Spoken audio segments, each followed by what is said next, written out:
In Afghanistan this morning, American military investigators are still not sure why a hospital in the city of Kunduz was bombed. Doctors Without Borders blames the U.S.-led military for Saturday's airstrike. 22 people were killed. The United Nations human rights chief called the attacks inexcusable and possibly even criminal. Mark Phillips is tracking this story from London. Mark, good morning. Good morning. Well, the damage done to the hospital was catastrophic, and the damage done to the reputation of the U.S. air campaign in support of the government in Kabul is, in PR terms, catastrophic as well. The question is no longer whether the MSF hospital in Kunduz was hit by airstrikes, and almost certainly U.S. airstrikes. The question is how and why.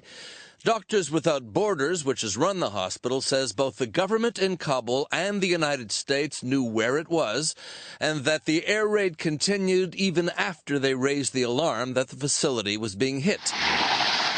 The Afghan government line that Taliban fighters were inside and shooting from the hospital, MSF's UK Executive Director Vicky Hawkins says is a lie. The comments coming from the Afghan government are absolutely outrageous. I mean, they are, to an extent, justifying the destruction of a fully functioning hospital.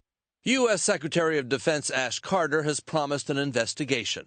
That we be full, transparent about our investigation, and also that we hold accountable, if there is someone to be accountable, anybody responsible for doing something they shouldn't have done. But that's not good enough for MSF.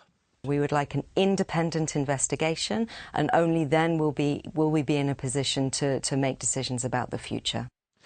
The most credible current theory is that U.S. Special Forces, advising Afghan forces who were then retaking Kunduz from the Taliban, called in the airstrike after taking fire from the area around the hospital.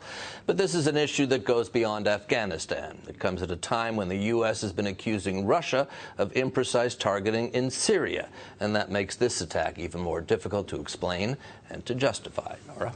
All right, Mark, thank you.